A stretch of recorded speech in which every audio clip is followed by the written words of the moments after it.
we doing, guys? Welcome to the preview and the predicted lineup. Manchester United against Arsenal. The Premier League is back.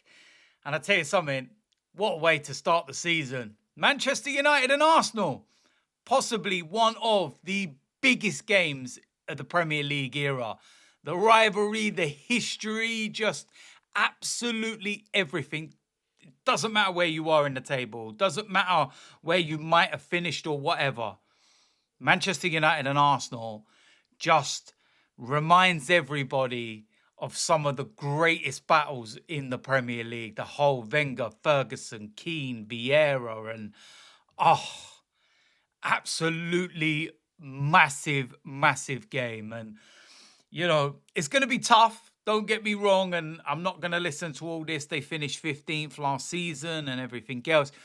Even when we had a far superior team, we struggled at Old Trafford. That is my biggest concern. We just seem to always struggle at Old Trafford. You even go to last season, Manchester United were a mess. They were getting beat every single week.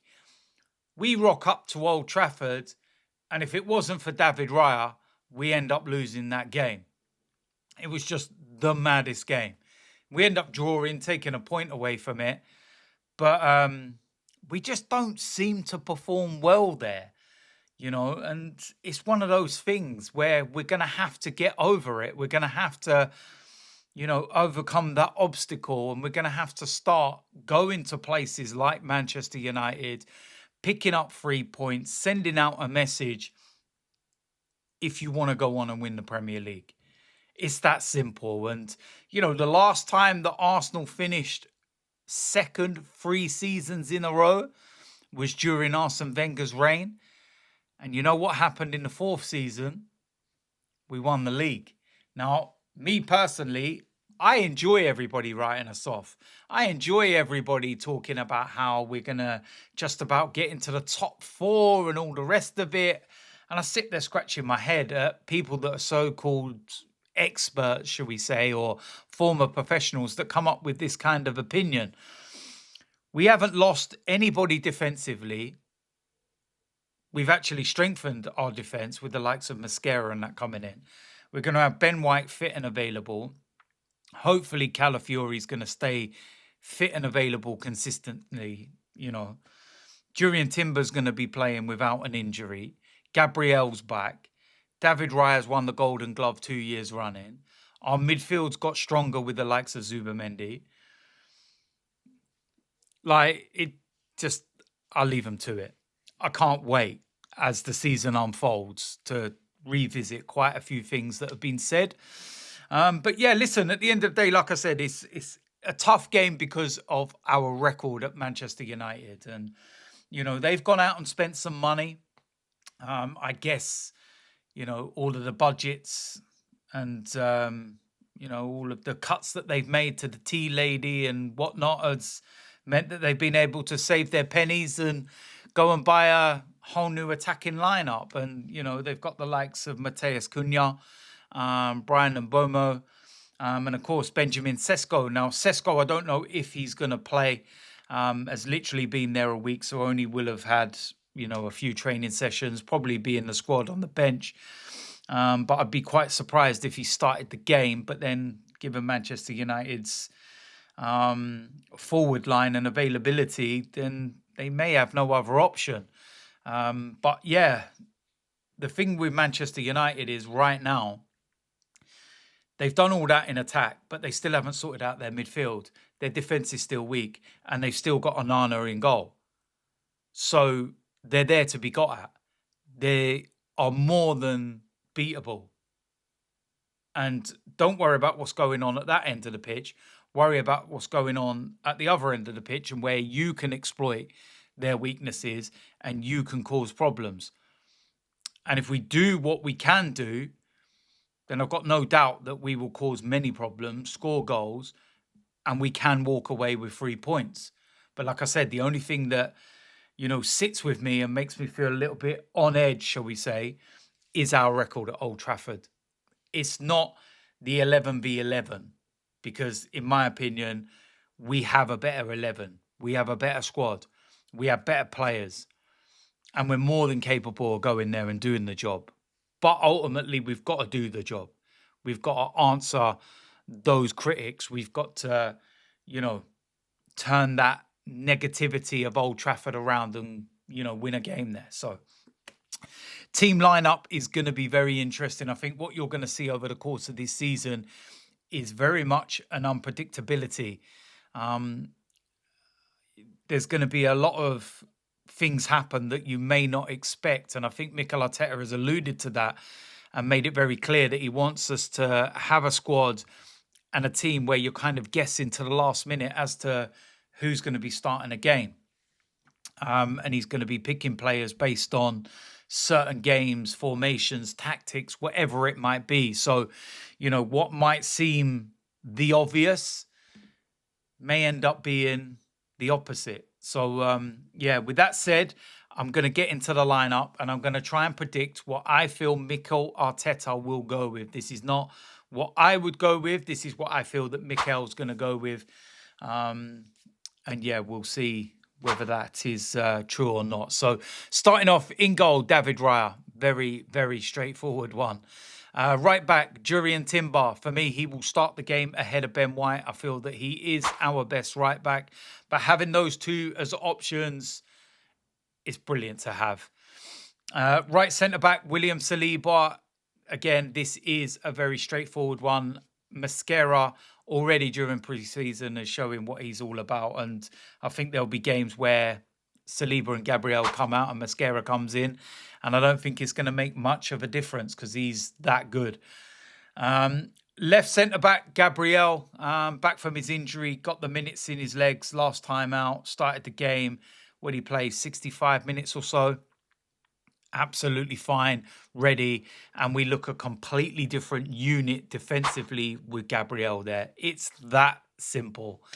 Left back, I feel that Mikel Arteta will go with Ricardo Calafiori.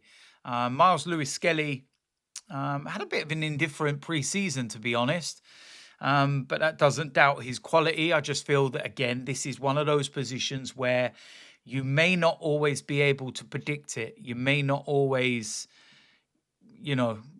understand what's going through Mikel's mind. And I just feel that this is a game that Ricardo Calafiori would play in and Mikel will trust him to do the job and he can cause a lot of problems.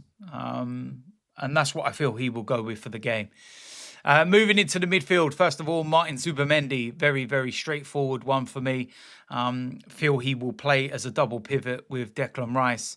But listen, he's going to dictate a lot. He's going to control the tempo and the way that we play. And I think we saw last time out, against Bilbao that he's a quality player. And if we're going to tick and we're going to get things right, then Martin Zubimendi has to be playing and he has to be on his game. And it's that simple. On the right-hand side, Bukayo Saka, very straightforward. He will be starting last time out again. The game against Bilbao, he was electric. And I hope now that we've got other areas that are going to cause problems. Bukayo Saka's going to get a little bit more freedom, not doubled up as much as he always is. And if you leave him one-on-one, there's not a fullback in world football that's going to stop him. It's that simple. So, straightforward decision. Next to him, Martin Odegaard. A lot of talk this week about the captaincy and everything else from Tony Adams. But listen, Martin Odegaard is the captain, and that's not going to change. And I love Tony Adams. He's an absolute legend, one of the greatest captains in our history. But it's just not great when you're saying those kind of things on the eve of a game and the start of a season. And, I think maybe when you look at what he said and the way he was answering it, and there was a little bit of caginess to it that probably not the right thing to do. But I'm certainly not going to criticize Tony Adams because he's an absolute legend. But Martin Odegaard, towards the end of last season, summer pre-season, you're starting to see what he's all about again. I feel that injuries affected him last season, but if he can get back to his best, then he's an exceptional footballer, and it's as simple as that. Next to him, Declan Rice, going to play more a box-to-box than an out-and-out on that left-hand side. 8, double pivot. 1 minute he's a 6, then he's an 8, can be a 10. Listen, it's very straightforward. It's, in old terms, it's box-to-box. It's, you know, getting from one end to the other. He's got an engine for it, the capabilities for it. And listen, last time out when we saw that, it was very, very good. I really enjoyed that. On the left-hand side, I feel that Mikel Arteta will go with Martinelli, tried and tested, knows the system, knows how he wants to work. I feel he's going to be very much pushed by Madueke. And if I had my way, I probably would start Madueke. But I just feel that for this game, he's going to start Martinelli. And something I noticed last time out against Bilbao was that Martinelli and Calafiori, and then in the second half, Madueke and Miles Lewis-Skelly, I feel that those combinations on the left work perfectly, where Martinelli can drift inside and kind of play off the number 9. You know, Calafiori is the one that offers the width and is an outside fullback, likes to get on the outside. And then in the second half, when you've got Madueke, who likes to be the one that gets on the outside rather than coming inside, you've then got Miles Lewis-Skelly, who works as the inverted fullback rather than the outside fullback. So the balance is really good.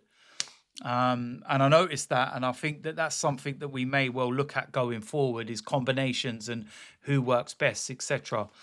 And I feel that if you've got a fullback that's you know, going outside on one side, you need one that's going in on the other side. So I feel the balance of Calafiori and Timber works perfectly, rather than Calafiori and Ben White, who predominantly both like to overlap. So, yeah, and that leaves us with the main striker, and I think it will be Gyökeres. Kai Havertz, it wouldn't surprise me if Mikel Arteta picks him, but I just feel that Gyökeres getting his goal last time out, the things he can do, going to Old Trafford against his former manager, it's just set up for him.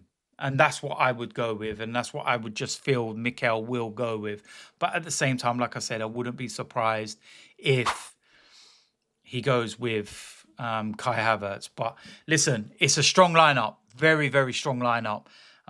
Don't believe there's any injuries or anything else. At the time of recording this, there isn't. So I feel we'll go there with a full strength side, very strong, very much ready for the game. And we need to send a message to everybody that's doubting us, send a message that we're going to be right up there and challenging for the title this season, and put Manchester United in their place at the end of the day, because there's a lot of talk from some of their supporters that they're going to be breaking into the top 4, and some even saying that they're going to be in a title challenge. It's not going to happen, not with that midfield and that goalkeeper and some of that defence. But yeah, at the end of the day, it's a big game. I'm really, really looking forward to it. There's so much content coming out on Sunday around the game. Keep an eye out and you'll find out what I'm up to. But yeah, listen, let me know in the comments section what you think about that lineup. Do you agree or disagree? And listen, if you're new around here, hit the subscribe button, smash a like on this video, and I will see you lot very soon. I'm out of here.